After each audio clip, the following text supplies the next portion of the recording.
पुराण में बोल रहे थे जिन्होंने माँ से ने पिता से जन्म लिया था, उनकी तपस्या से ये शिवलिंग प्रकट हुए, स्थापित लिंग नहीं है। जिस प्रकार आरती करते हम प्रण अक्षर के मध्य, ओम अक्षर के मध्य, यह तीनों एका, जय शिव ओंकारा। एक ही शिवलिंग में ब्रह्मा विष्णु महेश निराकार धरती से प्रकट हुए हैं। इसलिए अखंड दीप है जो जल रहा प्राचीन समय से। एक ही दीपक में 3 बातियां लगातार जल रही है, ब्रह्मा विष्णु महेश की। इस पहाड़ी के ऊपर 7 किलोमीटर का परिक्रमा मार्ग है, वो भी ओम आकृति में है। जो पर्वत पे हम प्रभु के दर्शनों के लिए बैठे हैं, ये पर्वत स्वयं शिवलिंग की आकृति में है। चारों तरफ नर्मदा मैया जलेरी बनकर बह रही है। पूरे 12 ज्योतिर्लिंगों में शयन आरती होती है, लेकिन बाबा का विश्राम ओंकारेश्वर ज्योतिर्लिंग में है। यहाँ की जगह उनके शयन के लिए झूला पलना चौपड़ पासे बिछाए जाते हैं। बाबा यहाँ विश्राम करके 3 बजे रात उठकर महाकालेश्वर जाएंगे, वहाँ स्नान करेंगे। इसलिए वहाँ का भस्म आरती प्रसिद्ध है, यहाँ का शयन आरती प्रसिद्ध है। शिव पुराण में भी कथा आती है, महिला 16 सोमवार व्रत करती है, उसमें भी कथा आती है। क्या कथा आती है?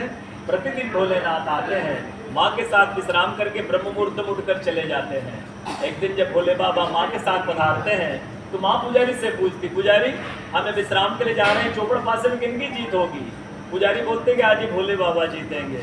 ऐसा बोलकर पुजारी घर चले जाते हैं। भोले बाबा माँ विश्राम के लिए चले जाते हैं। सुबह ब्रह्म मुहूर्त में जैसे ही भोले बाबा माँ बाहर निकलते हैं, पुजारी द्वार में रहते तो माँ पुजारी से पूछती, पुजारी हम ये विश्राम के लिए गए थे, इनके इसमें किसकी जीत होगी? पुजारी बोलते भोले बाबा जीतेंगे। ऐसा बोलकर पुजारी घर चले जाते हैं। सुबह ब्रह्म मुहूर्त में जैसे ही भोले बाबा बाहर निकलते हैं, पुजारी से पूछती माँ, ये मैंने पूछा था आपसे, हम विश्राम के लिए जा रहे चौपड़ पासे में किनकी जीत होगी? आपने कहा भोले बाबा जीतेंगे। भोले बाबा नहीं, मैं जीती हूँ। माँ ऐसा बोल करके उनको श्राप दे के चली जाती है। उनके तुरंत पश्चात अप्सराएं शिवलिंग पर जल चढ़ाने आती है। अप्सराएं पूछती, पुजारी अस्वस्थ क्यों हो गए? आप तो ठीक थे।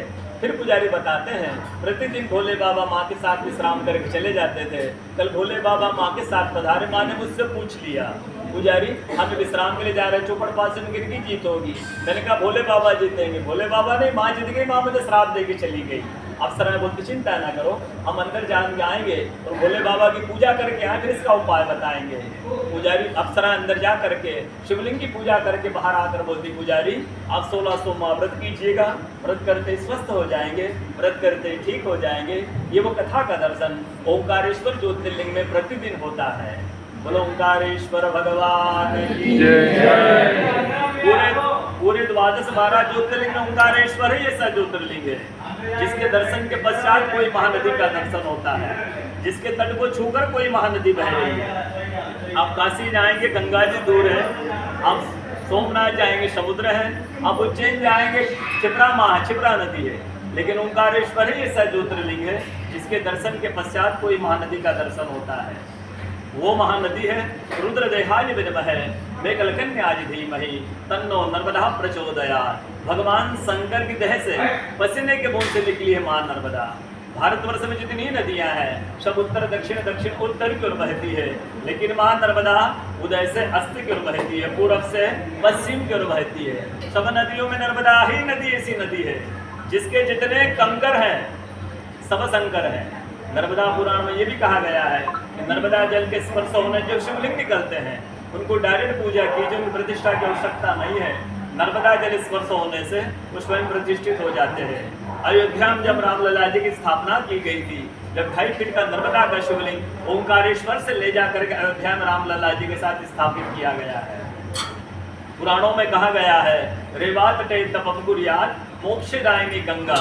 कलयुग में आपको तप करना है तो नर्मदा किनारे चाहिए, और कलयुग में आपको मोक्ष चाहिए तो गंगा किनारे चाहिए। रेवात टे तपम कुर्यात मोक्षदायिनी गंगा। नर्मदा किनारे रेवा तट तपस्या संत का अनुभव बताता हूँ मैं आपको, जो वर्षों से नर्मदा का तप किया उन्होंने, वर्षों से तपस्या की उन्होंने। जब वो देखते हैं सुबह 3 से 4 बजे ब्रह्म मुहूर्त में एक कोई माई आती है और नर्मदा स्नान करके लौट जाती है। संतों को जिज्ञासा है कि मैं इस माई को वर्षों से देख रहा हूँ, सुबह ब्रह्म मुहूर्त 3 से 4 बजे स्नान करके लौट जाती है। कल मैं माई से पूछूंगा। सुबह 3 से 4 बजे ब्रह्म मुहूर्त में वो माई नर्मदा स्नान करके लौट रही थी। संत ने देखा माई जा रही है नर्मदा स्नान करके। संत दौड़ते गए, माई को साष्टांग दंडवत प्रणाम किया और माई से पूछा, है माँ मैं बरसों से आपको देख रहा हूँ, अब नर्मदा स्नान करके लौट जाती हैं, है माई अपना परिचय दीजिए। तो माई अपना परिचय देती है कि मैं गंगा हूँ, कलयुग में शुद्धिकरण करने के लिए नर्मदा स्नान करने के लिए आती हूँ। बोलो गंगा मैया की जय, नर्मदा मैया की जय, ओंकारेश्वर भगवान की जय, आज की कथा के आनंद की जय, सारे भक्त और भगवान की जय। नमः पार्वती पते हर हर महादेव।